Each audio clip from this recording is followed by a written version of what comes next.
right. I'm going to give it a minute uh, so some people can get in here.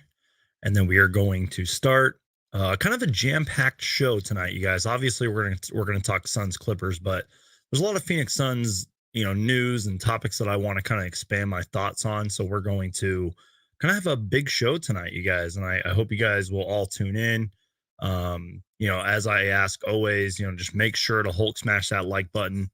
Please subscribe. And just another way to help out with this channel would be to share the live stream. That would really help me out. So gonna go live. We're gonna dive into this in a minute. Just gonna wait for some more people to roll in. Shout out to Roy and Jared. Thank you guys so much for being here this early. I appreciate you guys. And so we'll give it a little bit here. I got a Dr. Pepper, not sponsored, and got a water. And then we'll dive into this game. All right. So let's do this, guys. Like I said, kind of a jam-packed show. So let's get it started. Hey there, guys. My name is Brandon, aka Suns Geek, and if it has to deal with the Phoenix Suns, I'm going to make a video about it. And the Phoenix Suns now have the best record in the NBA, not just in the Western Conference, in the entire NBA after beating the Los Angeles Clippers 106-89 in kind of a weird game. There's lots, obviously, to talk about. This wasn't the prettiest win for the Phoenix Suns tonight, and it really wasn't the prettiest game from the Clippers either. But the Suns somehow did it. They just took over when it mattered, especially the last, 5 minutes of the fourth quarter. And, again, they just showed up when it mattered. The most clutch team in the league. Lots to talk about tonight, you guys. So make sure to Hulk smash that like button and please subscribe, share the live stream, and I would really appreciate it. So let's just start with halftime, you guys. Halftime, it was 56-40. Kind of seemed like the game was going to be a blowout. Both teams kind of looked a little, timid would be the word. Especially Devin Booker, who I'll talk about later. Just it seemed like the Suns were missing a lot of give me shots, and the Clippers were missing a lot of bad shots. I mean, I think the Clippers were shooting 38% at halftime, if I got my notes correct. They were shooting 34% at halftime. The Suns were shooting 48%. Clippers only had 3 threes at halftime. And it just seemed like the Suns were about to run away with this game. But then after, I think midway through the third quarter, the Suns missed 8 of 9 field goals. And after being down 19, the Clippers fought back and they outscored the Suns 26-19 at the end of the third quarter. Monty Williams talked about the defense. He talked about staying in front of the ball. And it was just kind of a weird game tonight, you guys. I mean, again, not the prettiest effort by the Phoenix Suns, a little bit of sloppy play here and there. But again, I mean, a win is a win, no matter how pretty it looks, no matter how much I complain about it. And the Phoenix Suns, they did it, and they came back and won. So thank you to everybody who's in the chat. I really appreciate you guys. Once again, shout out to Roy. By the way, you guys, like I said, kind of a jam-packed show. We're not just going to talk about the Suns and Clippers game. We're going to talk about a lot of Phoenix Suns stuff tonight, you guys. And I already have one question here that I will try to get to. It's about Jalen Smith. So basically, my point is, feel free to ask me questions, whether it's NBA questions, Phoenix Suns questions. Just let me know in the comments, and I will do my best to get to them. I'm just looking at the chat here. Ethan says, number 1 seed, let's go. CP3 with 13 boards. That's another center on this team. LOL. That's a W comment right there. And yeah, guys, go ahead and leave me your comments, and I will do my best to get to them. But again, kind of a lot to unpack here. Shout out to Alex, who's in the chat. Shout out to my guy Sawbucks23. Shout out to my YouTube friend Super Mario Hoops 24. He's been on this channel a lot. Appreciate you for swinging by, man. And yeah, okay, so let's go ahead and dive into it, you guys. So like I said, we kind of just covered halftime. I figured I would just kind of skip ahead to halftime. The Suns were looking like they were going to blow this out, and then the Clippers fought back. Even despite the Clippers record, you guys, they are kind of a scrappy team. They play hard. And obviously the entire league, is out with players, and players are injured, and the health and safety protocols and all that, but they're still getting some wins here and there. But yeah, the Suns kind of just blew it, but then the fourth quarter happened. And really, I guess I want to kind of focus on maybe the last 6 minutes of the fourth quarter, because it was Chris Paul who, as I just mentioned, was grabbing rebounds to the Suns' victory, but it was more than that. He was scoring when the Suns needed a bucket. He was finding his teammates like Jalen Smith to score points, and he was assisting the ball. He was in an early triple double watch early on, and just was doing whatever the Suns needed to do to win the game. And even though, Booker, Bridges, and Paul all shot terribly, it didn't matter. I mean, the Suns just did what they needed to do to win this game. So let's go ahead and look at the box score here. Let me also pull up the team stats here. But yeah, so Chris Paul, triple double, 34 minutes. I'm not going to talk about his shooting because it was a bad shooting night for a lot of players on the Suns. 14 points, 13 rebounds, 10 assists, 2 steals, 1 block, and just was really incredible in this game tonight, you guys. Let me talk about it. Let's talk about the elephant in the room, you guys. Devin Booker. Yikes. I get it. I don't want to pick on Devin Booker too much because, look, I'm not going to lie. I haven't watched too many Warriors games, but from everything I've been reading and seeing, Stephen Curry's off to a really bad start as of 2022. Now, obviously, that's not going to last long as he's the greatest shooter in basketball history. But yeah, Devin Booker was really bad tonight. And maybe it hurt the Suns a little bit, but in all fairness, I'm kind of on both sides of the coin because there is a point where you do shoot too much and you're not making anything, so it's going to hurt your team. But at the same time, Devin Booker's our best scorer, arguably our best player besides Chris Paul. So it's like, you don't bench him, and that is kind of the beauty of this Phoenix Suns team, is that we are just so loaded with weapons. Because when Mikal Bridges, Chris Paul, and Devin Booker only make 14 field goals and they take way too many. There's players like Cam Johnson, who I'm going to rave about, who tonight in 35 minutes had 24 points, which I think is a career high. And he had 7 rebounds. He also had 4 threes. And then you have players like even Cam Payne, who contributed 10 off the bench. This team is just so loaded with weapons. And I know that a lot of teams are down players, due to injury and health and safety protocols, but the Suns, we're just so loaded, you guys. We're not even fully healthy yet, and this team's going to get even better when everyone comes back, for the most part. One of the topics I kind of want to talk about later is Frank Kaminsky. We don't know what's going on with that situation and how long he's going to be out. But I think people forget, too, that Frank Kaminsky was kind of a big part of this team when he was healthy. So let me get to some comments here. That way I'm kind of keeping up with everything. So again, someone in the chat, Shush, says, should we trade Jalen Smith or not? I will talk about that later, I promise. Ish Wainwright reminds me so much of Torrey Craig if Torrey never had that 3-point streak. That's an interesting comment. I would have to really dive into some film for that. But yeah, I mean, Ish Wainwright, I made a whole story video about him and what he can bring to this team. Great defensive player, big body out there, built like a football player, man. And he was a former football player at Baylor. So Ethan says, number 1 seed, let's go. We need to give Jalen Smith an apology. He's playing lights out. Thank you for bringing that up, Roy. Shout out to Roy, big time subscriber and supporter of mine. Jalen Smith tonight, you guys, 33 minutes, 9 for 17 from the field, 19 points, 14 rebounds. And I think his averages as of the last 5 games are like 15 and 9, if I'm correct, something along those lines. So he just keeps putting up those numbers, keeps putting up those averages. Great job for Jalen Smith. He's kind of something that I do want to talk about later.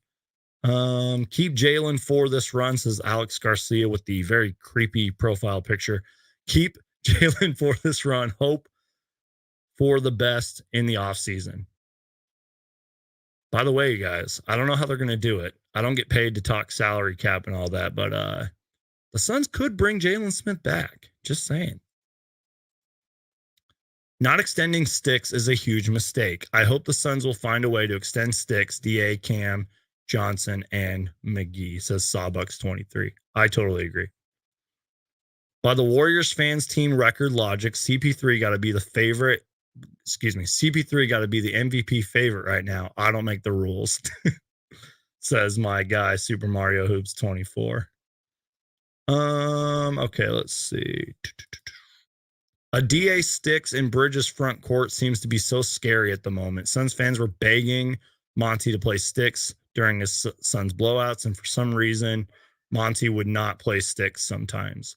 Yeah, I mean, as great of a coach as Monty Williams is, and by the way, he should have won Coach of the Year last year, and definitely deserves to be in the conversation this year. But I guess that's my only one criticism of Monty Williams is just sometimes his rotations and some of his decision making with players and getting playing time. Clearly, who I'm talking about is Jalen Smith. So, yeah, that's a W comment from Sawbucks right there. First team to 30 wins. That's awesome. Yeah, I just realized that just now. Suns owned in the paint 52-28. Yes, I've always, every time I read the stats and the box score and all that, that's something that I always focus on is points in the paint, especially when you have a team built like the Phoenix Suns, especially as of late, with the newest signing Bismack Biyombo and the way Jalen Smith has been playing, DeAndre Ayton. We should win the paint battle most games. Shout out to my guy, Philly Take with RB. Great great Philadelphia 76ers content creator. He also talks about the Eagles, somebody that I look up to in terms of this whole, NBA content creating world. Really cool guy too. I've had many conversations with him. Philly Take with RB. Go subscribe if you guys want the best Philadelphia 76ers content and insights. And if you guys are football fans, he's an Eagles fan, and appreciate the comments. Says tapping in with the GOAT of the Suns content before I go to sleep. Keep grinding, bro. RB, I really appreciate you, man. You are the GOAT of Philly sports talk. Appreciate you, brother. All right, so let's do this, you guys. I got lots to talk about here, and it's more beyond the game. So the Phoenix Suns end the game 41% shooting. Clippers 36% shooting tonight. They only hit 6 threes. Now, in all fairness, the Suns only hit 10 threes. So, but I will say this, that when the Suns hit a lot of threes, they usually win a lot of games, especially when Cam Johnson and Mikal Bridges get it going from three. We are a very tough team to beat. Suns crushed the rebounding battle 63-49. And we already talked about points in the paint. Suns had 22 assists tonight. Clippers had 20. Suns only had 8 turnovers, and they are a hard team to beat when we are not turning over the ball. When we are taking care of the ball, we are a great team. Let's keep looking at the box score. Little bit of a bench, the bench kind of stepped up tonight. We saw the newcomer Justin Jackson, played 6 minutes tonight, but he had 8 points, 2 rebounds. He's one of the guys that's on a 10-day contract. I think he was drafted in the lottery in 2017, but his career really hasn't panned out. He's from the University of North Carolina. So yeah, it was sort of a team effort tonight, you guys. Despite the weird game that we saw, despite some sloppy play, despite the Suns blowing a 19-point lead, the Suns team showed up. And I do want to talk about the Clippers for tonight.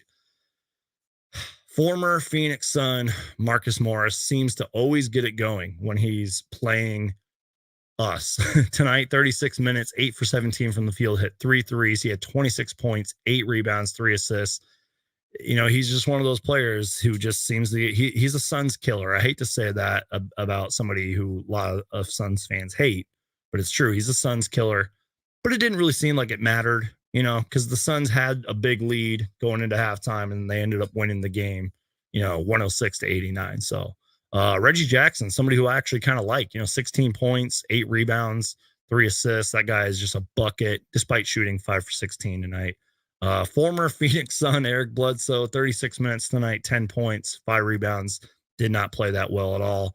And then Brandon Boston Jr. is a young, I think he's a rookie this year. He did shoot 4 for 12 tonight, but that guy can play, man. I've seen some good stuff out of him. He had 10 points tonight. So go ahead and ask me some questions involving this game. And then I kind of want to just get to my topics. I know I didn't really spend too much time on the game, but, pretty simple game to talk about. I don't really have too much left. There was a story that NBA insider Chris Haynes spoke of, he talked about this on the broadcast about Chris Paul and his leadership. So before I get to my topics, you guys, I will talk to you about that story that Chris Haynes reported. And I feel like the story is really important, you guys, because in a world full of social media and a bunch of trolls and just a bunch of negativity on social media, this story I felt like is very important. And I kind of want to make a video talking all about it. But if I don't, this will serve as that. So basically, what Chris Haynes reported on was before the Suns waived Emmanuel Terry, who was on a 10-day contract. He also played for us, I think, back in 2020 for a couple of games. Before they waived him, I guess some fans were heckling Emmanuel Terry at the game, and Chris Paul heard it. And I guess he went over to those fans and was like, hey, man, like, we wouldn't be here if it wasn't for, Emmanuel Terry and these 10-day contract players. Because I guess what the fans were saying was like, you're a 1-day contract player. And it must have, whatever they said, must have really aggravated Chris Paul. And he literally went over to those fans and he said, without these 10-day players, without Emmanuel Terry, we wouldn't be where we are. And then I guess Chris Haynes spoke to Emmanuel Terry. And I guess Emmanuel Terry got a DM from one of those fans apologizing, which is awesome. So the point of the story is the NBA probably would not be happening right now if it wasn't for these guys under 10-day contracts. And a lot of these guys who have played under these 10-day contracts have actually played pretty well. And a lot of these teams are going to, including the Suns, are going to have some tough decisions to make. I mean, we just saw Bismack Biyombo get signed for the rest of the season. So I'm going to talk about that later. But I could go all day with, how many great performances we've seen from guys under 10-day contracts. It's great to see. And really, it's just the fact that they're there, that these guys who, were in the G League and overseas and really in free agency waiting for a call are now not only in the NBA, but some of these guys are getting real minutes in the league. And it's great to see. That's the only positive. That's the only optimistic thing about this whole outbreak in the NBA. And I guess the same thing's happening in the NFL, but I just thought I would talk about that story. It's a great story. I recorded it on my phone. I posted it on my social media, which, by the way, you guys see the ticker on the bottom. Follow me on social media, Instagram at Suns Geek on YouTube, Twitter at Suns Geek on YouTube. All the links are in the description. And once again, we're about 19 minutes in. Appreciate everybody that's going to be here. Promise I will try to get to as many questions as I possibly can. And there's a lot to talk about. There's just stuff that I've, been making videos on that I kind of just want to expand my thoughts. I kind of want, it's just me tonight. I'm running solo, but it's like, I do want to talk more about this game, but it's pretty simple. It was a weird, sloppy game, and the Suns held on to win. The Clippers, I give them credit. I think they're 19-20 now, but they fought back in this game. They probably are a playoff team. I mean, Paul George was playing at an MVP level before he got hurt. And then Chris Haynes also reported on, I guess Kawhi Leonard might come back ahead of schedule. So this could still be a really good playoff team one day. Right now, they're probably a middle of the pack team. Obviously, no team in the NBA is fully healthy right now. So that's it. So I'm going to take a little breather, take a sip of my Dr. Pepper here. Also got my water next to me. So with that out of the way, let's go ahead and dive into some more questions and comments from the chat. Once again, thank you to everybody that is here. And once again, thank you to my guy, Philly Take with RB. Great Philadelphia content creator. Also, another great content creator is my guy, Super Mario Hoops 24, aka Landry Shamit's biggest hater. He hates Landry Shamit with a passion. He said it here on my channel before. He said, keep sticks, dump Shamit. It's that simple. Oh, God. And then Doke Potatoes says, Suns in 4, Bucks suck. Book couldn't buy a bucket this game. Still got that W, though. By the way, I'm in a bunch of like Facebook, Phoenix Suns fan groups and everything. And thank you for bringing this up, Cal. That reminds me. That is today's NBA. is that first off, no lead, excuse me, is safe in the NBA. Absolutely no lead. You could be the Golden State Warriors and be up 30 and your lead is not safe. You could be the Phoenix Suns and your lead is not safe. You could be the 96 Bulls in today's NBA and no lead is safe. That's a hot take, but I'm saying it. Anyways, so I guess my point to this little rant here is that this is just the NBA, you guys, where players like Devin Booker can have a miserable night. 11 points for Devin Booker on terrible shooting. And in all fairness, I saw that first quarter in the first half really very closely. Booker had so many give me shots. He just looked a little timid. He looked a little hesitant.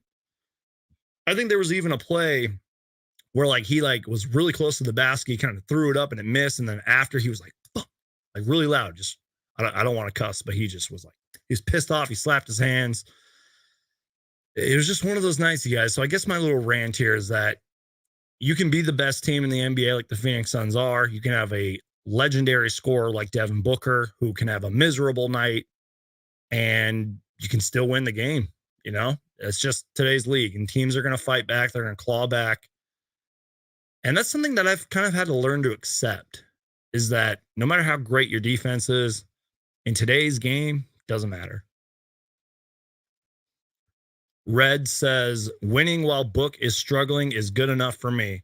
Exactly. And you know what? Winning while half of our roster is out is good enough for me, you guys. Think about it. No DeAndre Ayton, no Jay Crowder, no JaVale McGee. Who am I forgetting? No Landry Shamet. No Abdel Nader. We have basically all new guys who, we're still trying to get in sync with and still trying to figure out if we should keep them or not, which I'm going to talk about that later. I'm going to talk about the Bismack Biyombo signing. I'm going to talk about how, by the way, if you guys didn't know, the Suns still have a open roster spot and an open two-way spot open. So it's like I don't even know who's playing for us anymore. Like I was talking to my guy, DJ Ocho, who lives in Las Vegas. That's my boy right there. And I think Justin Jackson was in the game. He's like, who's number 45? I was like, I know. I was like, I don't even know our whole roster right now. Manuel says, I wish Biyombo would have played well tonight. He's like the one player I didn't really go over. 13 minutes, no points, 3 rebounds, 3 blocks. It was I guess you're right, Emmanuel. I mean, comparing him to his last 2 games, he was averaging, let me pull up the numbers because I have him right here. Coming into this game, Bismack Biyombo in just 2 short games was averaging 13.5 points, 6 rebounds, and 2 blocks. So he kept his average of 2 blocks up, but yeah, the points weren't there, the rebounds weren't there. I feel like the effort was there though, but it was just a strange night. So thank you for that comment, Emmanuel. Thank you for bringing that up. That's something I probably should have talked more about. But that's okay. It's his 3rd game. And he's maybe on his 3rd or 4th day of that 10-day contract now, maybe 5th.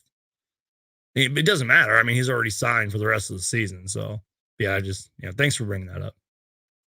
Abraham says, Suns Geek, do you think we would see Book and Cam Johnson in this year's 3-point contest? Thank you so much, Abraham, for bringing that up. I would need to look a little more into it, especially Cam Johnson. Devin Booker, probably, because if I'm correct, Devin Booker is shooting, 42%, maybe 40-ish percent from 3 this year. So it could be possible. Cam Johnson might be a stretch, even though he definitely deserves it, especially as of late. I think Cam Johnson would need to have a very solid January, especially in 3. He would need to be launching the threes, which that's something I want to talk about later, is a quote that Monty Williams said about Cam Johnson and taking threes. He would have to kind of do what he did tonight and not only just score points, but keep launching those threes. And he might be able to get in there. I think that would be a long shot. And if I know Devin Booker, like I think I know Devin Booker, even though he's already won the thing and he's been in 3 of these now, he might want to do it again. We'll see.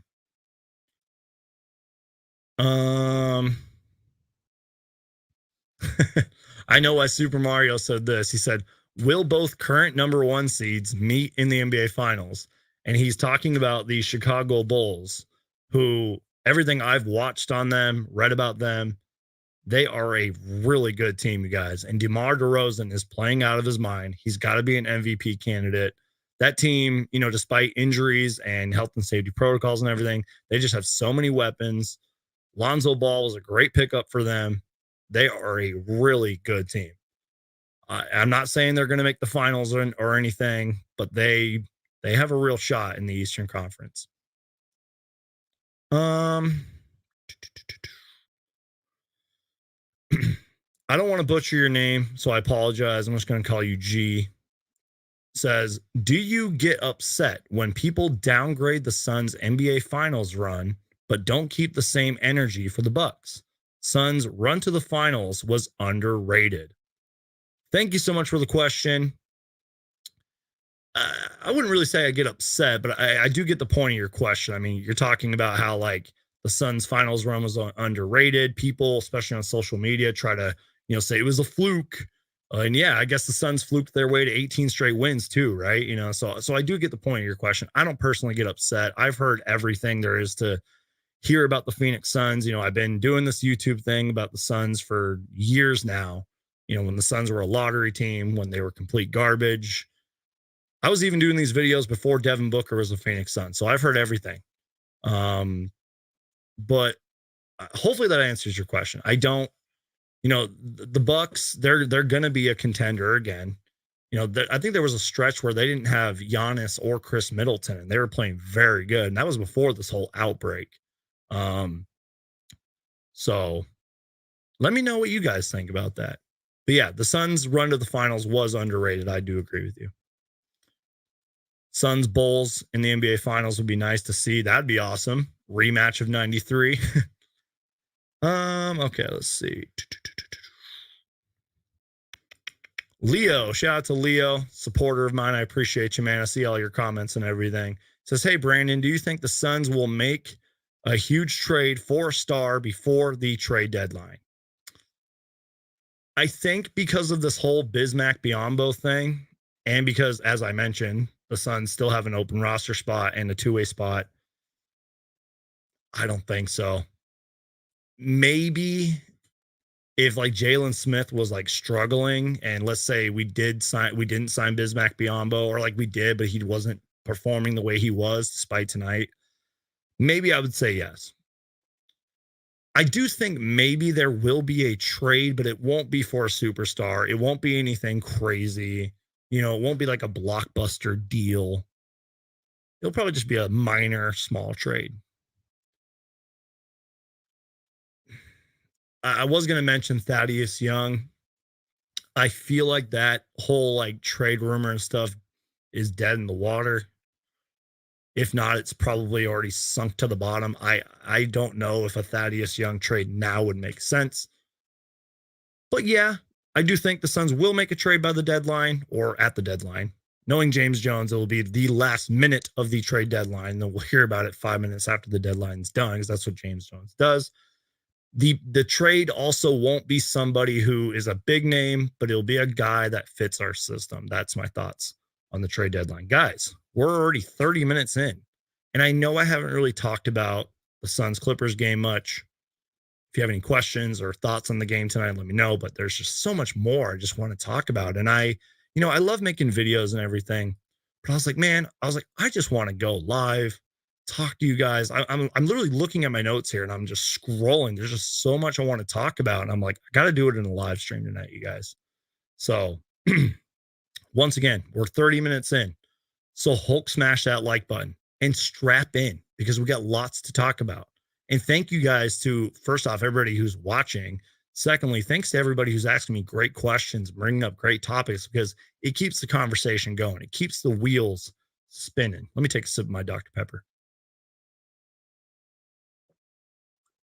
All right, let's do this. All right, so I'll get back to the chat soon.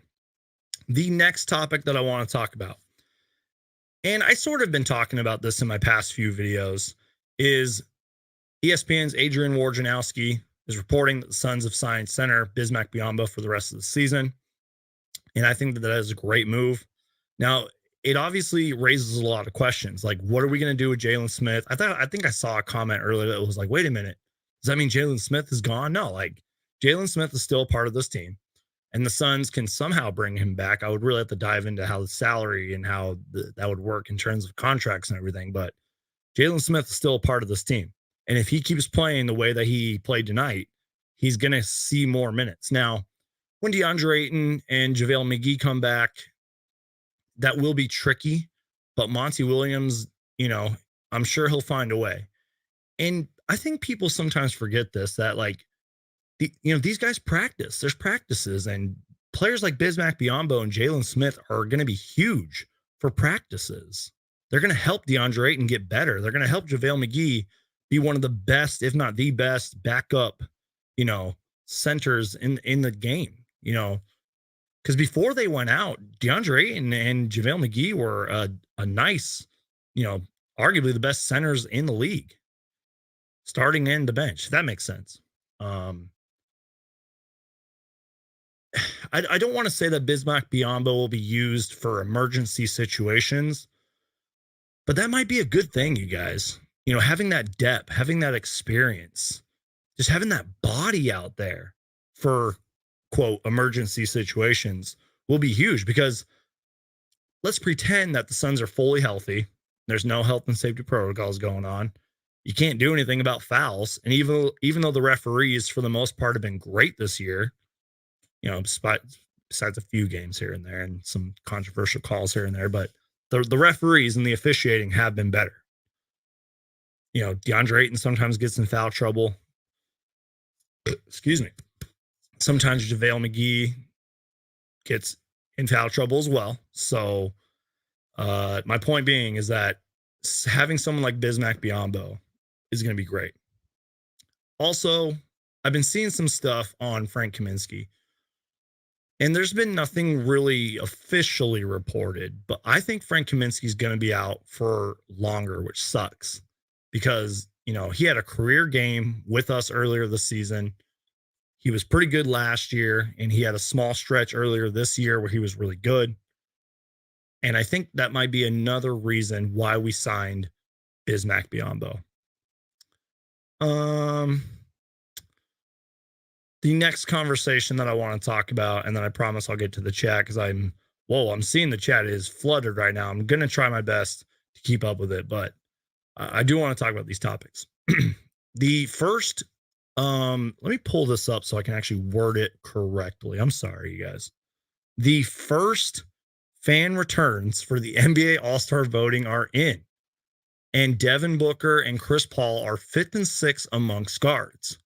Now, clearly Devin Booker should have been third. The player that was over him was Klay Thompson, who literally has not played a single second in the NBA.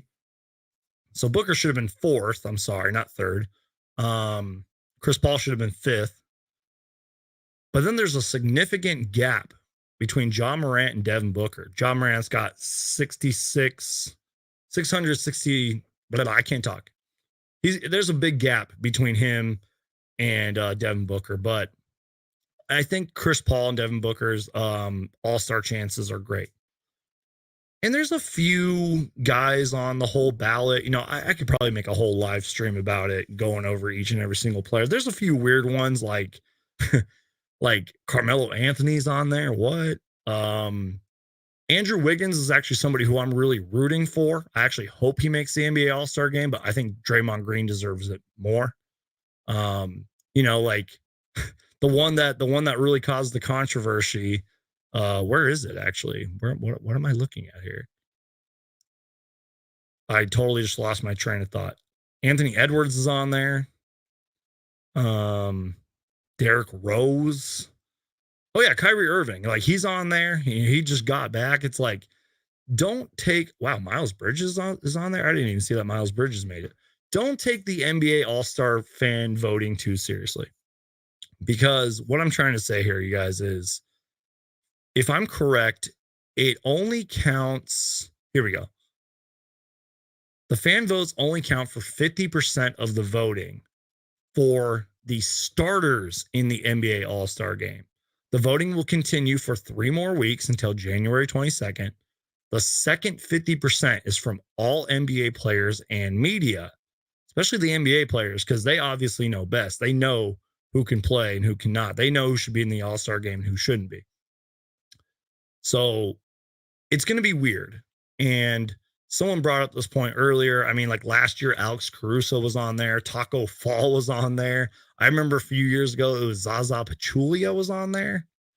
So don't take these little all-star, and don't get me wrong, I've made videos in the past where I was like, oh my gosh, this player's on here, and how come Devin Booker's not on there? Don't take these little all-star, fan votes too seriously, because it's just fan voting. And I could spend a whole topic on how maybe they need to not necessarily fully do away with the fan voting, but maybe make it less significant, because especially with Twitter, and how that whole Twitter thing works, it's just ridiculous, you guys. I mean, sometimes I'll even joke around and tweet out like Jalen Smith, NBA All-Star. So I just wanted to talk about that. I know on paper it looks bad, but Devin Booker, Chris Paul have a really good chance of making it. And then if I didn't talk about this, because I had a little brain fart earlier, DeAndre Ayton makes the top 10 for front court players. And I mean, we're talking, this is the front court. I'm really going to talk about the centers. Nikola Jokic, I guess you could throw Draymond Green in there, Anthony Davis, Karl Anthony Towns, Rudy Gobert, and then DeAndre Ayton. So if you take Draymond Green out, it's Nikola Jokic, Anthony Davis, Karl Anthony Towns, and DeAndre Ayton. DeAndre Ayton with 177,115 votes. And he probably got a lot more tonight, because Suns fans probably saw that and just blew up DeAndre Ayton NBA All-Star. I know I voted for him. I think that's a really good sign, you guys. Now, I don't know. I can't give you a percentage of what, I think his chances are to get into the NBA All-Star game. Obviously, he's been out, so that doesn't help. Kind of like with the question, somebody asked me in the chat earlier, like, does Cam Johnson have a chance to make the 3-point contest with Devin Booker? So I guess the question here would be, does DeAndre Ayton have a chance to make the All-Star game? I'm going to kind of cop out and use the same answer that I said, is that he would have to have a very solid January. If DeAndre Ayton comes back from this health and safety protocols things and just dominates, could maybe see him in the NBA All-Star game. Don't know when Anthony Davis is coming back, nor do I think it matters, because the Lakers they're bad this year. Let's be real. Excuse me. But also another problem that comes in is how many centers are going to make the game. I mean, you got Nikola Jokic. He's obviously in there. Draymond Green deserves it. Karl Anthony Towns, I love the guy. I really do. Is he an all-star this year? Let me know what you guys think about that. And this is what I said earlier. If you guys have NBA questions you want to ask me, not just a Suns-related question, let me know. Just ask. Ooh, we got a $5 super chat. I'm sorry that I missed it. I'm slacking, you guys. It's been a while since I've done one of these. Shout out to my guy, Andrew. Really appreciate your support, man. I see all your comments. I see your support. It does not go unnoticed. He was generous enough to donate $5 to Super Chat. By the way, you guys, if you want to help support me in the channel, donate with Super Chat. Ask a question. I promise I will get to it. And in reality, you guys, the best way to support me is just to keep watching. So anyways, so good to see you, bro. We're back in first place standings. Loved our new signing, says Andrew. Well, Andrew, thank you so much, man, for the generous donation and the amazing support. I really appreciate you guys. You guys are awesome. All right, moving on. You know what? Since I went on a little bit of a rant, let's get back to the chat. We're doing this tonight, guys. We're going to jump from the chat. We're going to jump from topics. This is fun, you guys. I like this. This is good. I mean, I hadn't gone live, I think, since like the 21st of December. That's because I got like sick and, the New Year's and the holidays and all that. So it was kind of busy, but I figured I was like, this would be a good game to go live for. I had a lot I wanted to talk about, and yeah. All right. Getting caught up on the chat here. You guys are awesome. You guys are killing it with the comments. You guys are killing it with questions. And Amanda kind of says what I said earlier. First off, thank you, Amanda, for the support. I see you in the comments as well. Bismack was not the best offensively, but he had 3 blocks and 3 rebounds in 13 minutes. I want to address 2 of those blocks, which literally happened back to back. And it was like right when Bismack subbed in. I was like, dude, that is so awesome. Like, that is Bismack Biyombo right there, man. It's great. I'm so glad that he's part of this team. But I will say, kind of like we saw tonight, and I get it, it's his 3rd game, guys. Let's just chill for it. Let's pump the brakes a little bit. Trust me, I have Bismack Biyombo fever right now. I really do. Like, I think a bunch of my last few videos have been all about Bismack Biyombo, but he's got to be a little more consistent. But really, guys, the whole team has to be consistent. We've seen players like, I'm going to pick on Landry Shamet here, like Landry Shamet be super inconsistent. Cam Johnson started off the season really bad. And that's what's so exciting about this team, you guys, is once this team just starts to click, like everybody is clicking, we're going to see nights where Devin Booker is going to struggle, but the whole Suns team will step up and do the job. So get excited, you guys. This is going to be fun. Like when the Suns are fully healthy and when we start, making our threes and, players besides Devin Booker score 24 like Cam Johnson did tonight, we're going to be a tough team to beat. All right, let's see. Also, I'm a Knicks fan, but I'm rooting for the Suns too. Bing bong. Did you guys see that RJ Barrett game winner?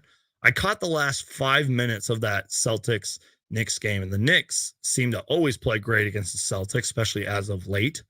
And that was a great game winner. Close game. I mean, I think Jason Tatum hit a clutch shot or something. Evan Fournier was on fire. I think he had a career high tonight, 40 points, which was great. Let's see. I'm sorry, guys. I just had another brain fart. Suns are deep, tough, share the rock. Great defensively, and they play with grit. Exactly. I totally agree with that. Someone asked a great question here. Suns Geek, wouldn't be the same without your can of soda. Thank you. When did you change it from Sprite? Yes, I'm cheating on Sprite. I sold Sprite out, and I'm not being sponsored by Dr. Pepper. But I felt like a Dr. Pepper tonight. I wasn't drinking any alcohol. I got a little bit of water here too. But yeah, I was feeling like a Dr. Pepper. I hope I said this name right. Hades says 30-8 record. To put that into perspective, since our slow start 1-3, we have went 29-5. Thank you, Hades, for bringing that up. By the way, if you guys forgot, Phoenix Suns won 18 games in a row, franchise record, right? Well, tonight on the broadcast, I don't know who came up with the stat. I don't know how they found this. It's crazy. As of tonight, the Phoenix Suns are 25-0 when they are leading after the third quarter. Let me repeat that. The Phoenix Suns are 25-0 when leading after the third quarter this season. That is insane. Doesn't really feel like that, does it? I mean, we've obviously seen some, like tonight, some like gritty wins, some like ugly wins, some games that were maybe a little closer than we would like it to be. But somehow, some way, the Suns are 25-0 after leading at the end of the third quarter. That's crazy. Just thought I would go on that rant. So thank you, Hades, for bringing up the fact that the Suns are 29-5 since we started off the season 1-3. Excuse me. Dr. Pepper's make me burp. I'm reading the chat. Joshua says Suns are too good, bro. Let's see. Roy says, Geek, does Shamet need to be traded? Not right now, no. Does he get traded at the deadline? Unless something crazy happens, Probably not. Like somebody in the chat asked earlier, like, are we going to trade for a superstar at the trade deadline? Probably not. But never underestimate the NBA trade deadline. We don't know what these GMs and front offices are talking about. You know, they call each other prior to the deadline. And I would love to read a book or like hear it, like watch a documentary on proposals that never, like trade proposals that never happen, you know? So I think it's extremely unlikely this season that Shamit gets traded, but next season, maybe. I mean, he's not signed to the biggest deal. So, you know, that contract would come into play. He's still a young player. And I know he hasn't had the best season. You know, he had a really rough stretch before he went out with health and safety protocols, but Monty Williams loves him. I'll just say that. Monty Williams really loves him. So I don't think so. That's my Landry Shamit rant. I say Bismack will help us with rim protection, pick and rolls. Exactly. He'll help DeAndre Ayton too.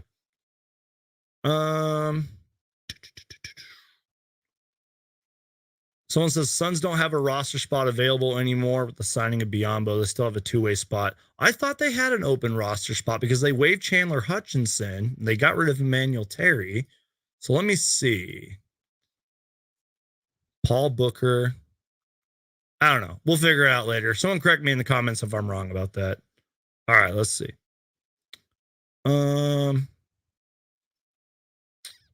Someone says Booker still had a double-double. Don't ask me how he had a double-double, but he did. I don't care. That was the ugliest double-double, one of the worst shooting performances I've ever seen from Devin Booker tonight. Suns had a good enough team to make the finals, even if teams were healthy. I agree. We clearly saw that tonight. We've seen that, you know, all season. Joshua says, Suns Geek, do you believe Devin Booker will be an all-star starter I can't read. Suns Geek, do you believe Devin Booker will be an all-star starter? He is top 5 front court from the West. You know what? Let me pull up my all-star thing here. I'm sorry, guys. My brain is not working. So I think he'd be part of the.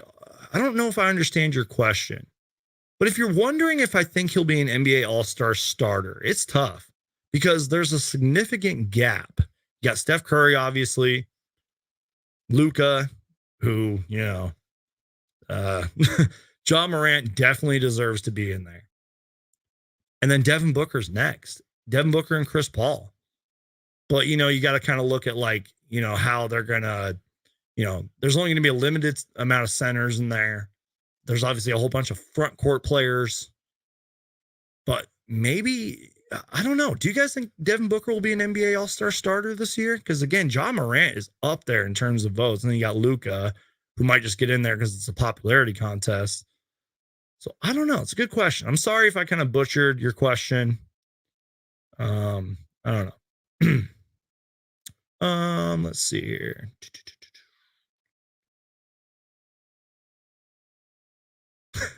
Sawbuck says, the way Sticks has been playing, the Spurs are probably kicking themselves for not making the trade. The San Antonio Spurs are an interesting team, you guys. They're like, I feel like they're that team that like won't admit they're in a rebuild, but they clearly are. But yet they like are somehow still winning games. I mean, they're not like a playoff team, I don't think. If they do, they'll be like an 8 seed. I don't trust them. They have some young talent like DeJounte Murray's a really good player. He's playing out of his mind not too long ago. You know, Keldon Johnson, the Olympian, and you know, they got a few other guys I'm probably forgetting about. But yeah, I mean, they probably wish they probably would have traded for Jalen Smith. But like, let's be real. The Spurs have so many other problems than not just trading for Jalen Smith. And you got to kind of wonder how much longer Greg Popovich is going to be there and what they're going to do after, and you know, what pieces are they going to move? And this isn't the Spurs of old, you know, but this isn't a Spurs podcast. This is the Phoenix Suns post-game live chat. And we still got lots to talk about. We're almost an hour in. This is great, guys. Suns did a good job swarming through the perimeter and hustling for loose balls. Yes. Despite it being a sloppy game, the Suns won the points in the paint battle. They crushed the rebounding battle, and there was a lot of good effort there. Now, Monty Williams did talk about the defensive effort, especially after the third quarter. But I think that's honestly just because, guys like Jay Crowder are out. Mikal Bridges can't guard everybody, even though he had a lot of great sequences on defense tonight. By the way, worst case scenario, Mikal Bridges will make all defensive second team when in reality, we all know he deserves all defensive first team. Pure Tune says, will Cam Johnson start over Jay Crowder?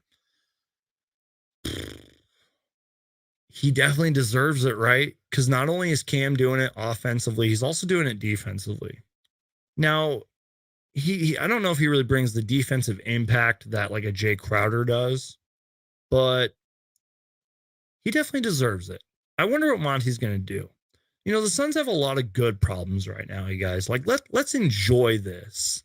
Let's not only enjoy the winning, but let's enjoy the amount of good problems we have right now. Like, we're stockpiling big men, and we're talking about Cam Johnson starting over Jay Crowder, and we're complaining about Devin Booker having a bad night when the Suns still won, like comfortably. Well, not too comfortably, but they still won. So just enjoy this, Suns fans.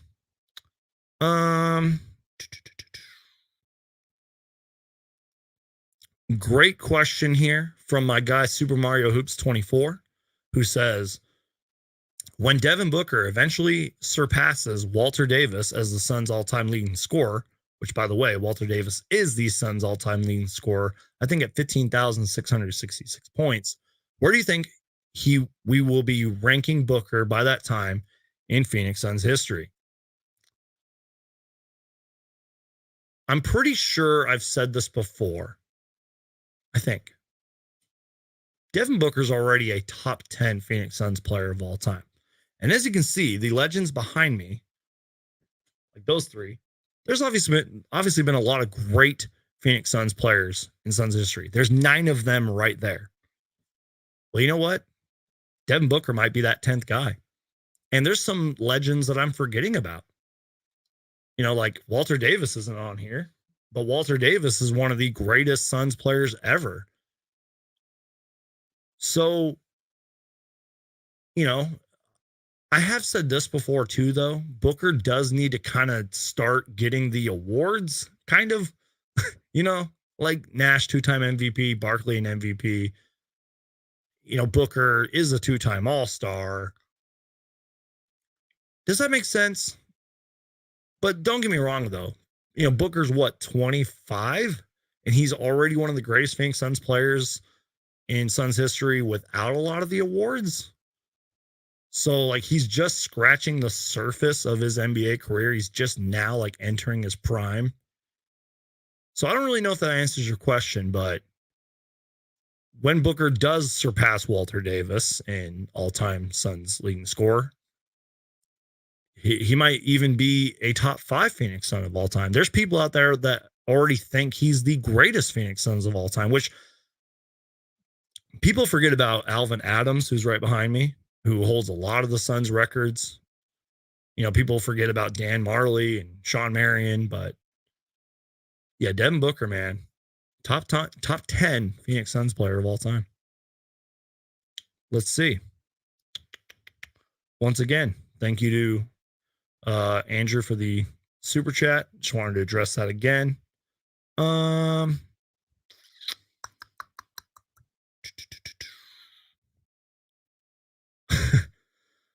Red says, not gonna lie, Sticks leaving the Suns makes me sad a little bit. I don't think he's leaving the Phoenix Suns, you guys. Not yet. And you know what? That's a whole nother conversation for another time. Let's just enjoy Jalen Smith playing now. Let's just enjoy Jalen Smith, who has had a great 6-game stretch. Because not too long ago, so many Suns fans were complaining, how come Monty Williams never plays Jalen Smith? I want to see Jalen Smith out there. Jalen Smith, Jalen Smith, Jalen Smith. Well, you know what? You're getting all the sticks you can get now. I call him Jalen Smith Pogo Stick. That's what he looks like out there. I ain't drinking my water. Give me a minute.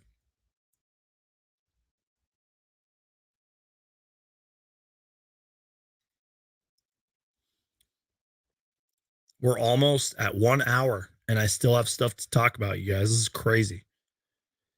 I was motivated tonight, you guys. I was like, you know what? I was like, there's just so much I want to talk about. And even though I don't live stream all the time, which I know is kind of like my Achilles heel, I try to give you guys the best Suns content possible. And sometimes I just want to do it in a live stream. And I know I always say this, but I will try to live stream more. Worst case scenario, you guys, you'll get me after every playoff game like last year. I think last year, if I remember correctly, I think I covered every single playoff game. Couldn't have done that without a lot of my YouTube buddies, by the way. Super Mario Hoops 24, if you're still watching. Reliable Rants, my guy Rom 2.0. Excuse me. My apologies.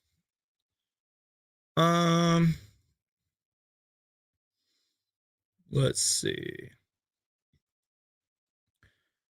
Witty Carp says Shamit, Nader, and Peyton should be traded, in my opinion. If we did trade those three guys, that would be interesting. I don't think it would be a package deal. If we traded all three of them, separately, that would be kind of crazy. And that would be interesting to see what the return would be. That would be a live stream. That would be an emergency live stream right there. Oh my God, Shamit, Nader, and Peyton have been traded. That'd be insane. All right, let's see. I'm just going to kind of start popping up comments, so hopefully you guys can see yours. Johnny Timestamp, I'm kind of glad you brought this up. He said, did you hear the commentator say Ish is on a day contract or a 10-day contract? I did hear that. Kind of a brain fart right there. Ish Wainwright is not on a 10-day contract. It might seem like he is, but he's not. I'm honestly cheering for the guy. I really love his story. I made a whole story video about him. Go on my son's Geek channel. Check it out. I think it's one of my best videos I've ever done, to be honest. And by the way, I'm not using my good webcam tonight. For some reason, this would not connect. I honestly need to get a new webcam.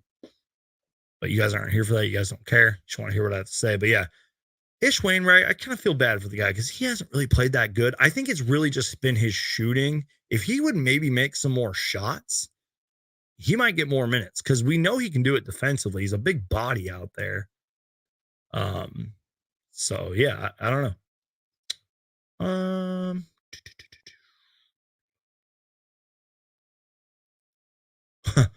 Leo says, Brandon, we should trade for Evan Fournier, Landry, Jalen, and a first round pick should do. That would be nuts. I'm like Sam Presti when it comes to the draft picks. Sam Presti is like infamous for trading for a whole bunch of draft picks. I'm greedy. I'm like, now that we're winning, I'm like, I kind of want to keep all of our draft picks, but draft picks are kind of like gold. Not really second round picks, but first round picks are kind of like gold. So,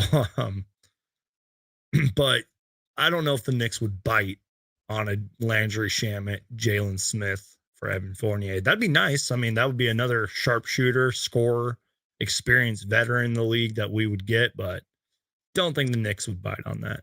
The Knicks, by the way, they're not that good this year. Let's see.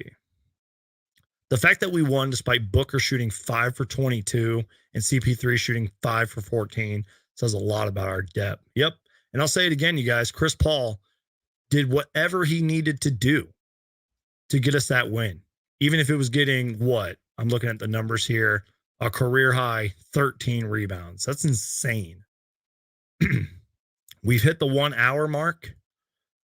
Got a few more things I want to talk about, and then we'll close it out.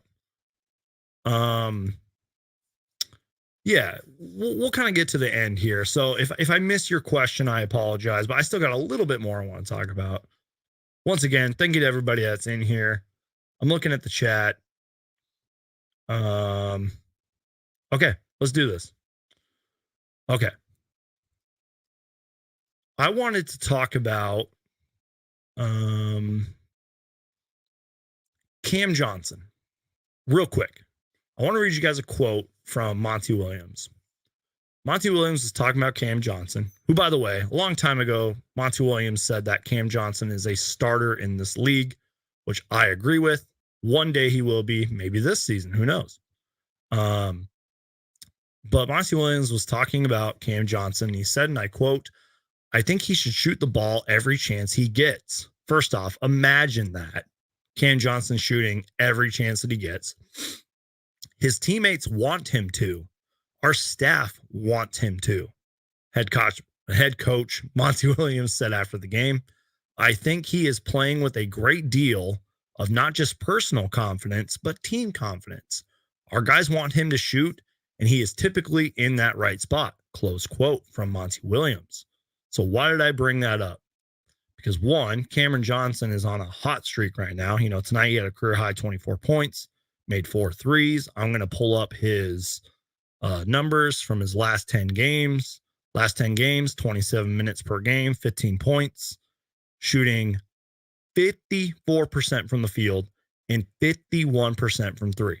So my point being is that if Cam Johnson literally took every single shot and was making them at a consistent rate, someone asked this earlier, he would be in the 3-point contest and he would be starting over Jay Crowder.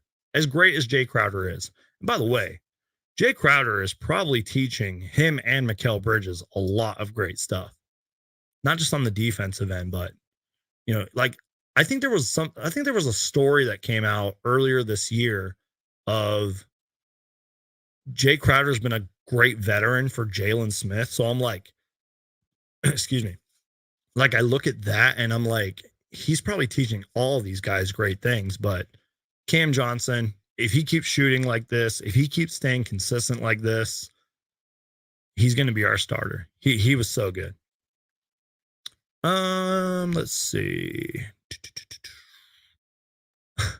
Okay. Next topic here. First off, 2021 just kind of ended on a sad note. Obviously, we lost Betty White, who was a legend. You know, she was like Hollywood's grandmother, great actress, kind of ahead of her time actress. Could talk about Betty White all day, but I wanted to talk about Sam Jones, who a lot of you may not know this. A lot of you are probably a lot younger. And I know that, you know, I'm a really big NBA history guy. I love the history of the NBA, which, by the way, check out my shirt. Yeah, it's awesome. I love this shirt. But anyways, Sam Jones, NBA legend, NBA champion. Let me just read you his resume. Obviously in the Basketball Hall of Fame, 5-time All-Star, 10-time NBA champion. The Celtics wouldn't have won a lot of those championships if it wasn't for Sam Jones. 17 points per game, 15,000 points scored during his career, did it at a consistent 45% from the field. Kind of like the inventor of the bank shot. Just a tough dude. You know, one of the greatest coaches of all time is Red Auerbach. And he said, I think there was a point to where he said, I would like to thank Sam Jones for making me a hell of a coach. That's crazy. So rest in peace to Sam Jones. Rest in peace to Betty White. I just wanted to talk about that real quick. And I guess we'll close the show out with something that I do want to make a video on. Can Jalen Smith make the rookie sophomore game? Some of you guys are probably like, wait a minute, what's the rookie sophomore game? Also known as the Rising Stars game or Team USA versus Team World game. I call it the rookie sophomore game because when I was growing up, that's what it was called. And this is kind of my cop-out answer a lot tonight, but I really do believe this. If Jalen Smith continues to play like this, whether DeAndre Ayton and JaVale McGee are back or not, I think he might have a really good shot of making the Rising Stars game. The rookie sophomore game, the whatever it's called now. By the way, hopefully this year they have it because last year they didn't have it, and that sucks for a lot of players. Now, there's obviously a lot of great competition out there because again, they didn't have the game last year, but there's obviously this rookie class this year has been great. I think that the class of 2020 is proving a lot of people wrong too. But again, if Jalen Smith keeps playing this way, you guys, he might have a great chance of making that game. And for Jalen Smith to go to All-Star weekend in his sophomore year, after a lot of the bad circumstances and bad luck that he's had, which isn't Jalen Smith's fault at all for the most part, I think that would just be a huge, huge confidence boost for Jalen Smith. That's really it, you guys. I just wanted to kind of talk about that. I know that a lot of this live stream wasn't really about the Clippers and Suns game, but I feel like I talked about everything I wanted to talk about. Shout out to my guy, Super Mario Hoops 24, who's still watching. I appreciate you watching, man. Thank you. Who, by the way, Super Mario Hoops, not only a great NBA content creator, but one of the biggest NBA history fans I've ever met. And as somebody who loves NBA history like I do, I appreciate that. He says, rest in peace to Sam Jones, too. Him and Havlicek, probably the two most underrated parts of those Celtics title teams.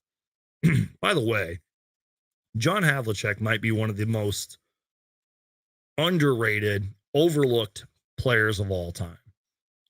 John Havlicek was that good. Excuse me. Yeah, I'm looking at the chat. I think that's it, guys. I don't know if I got anything else. Once again, I will try to do Roy says Bender on a 10-day contract, hashtag or hot take. That's funny.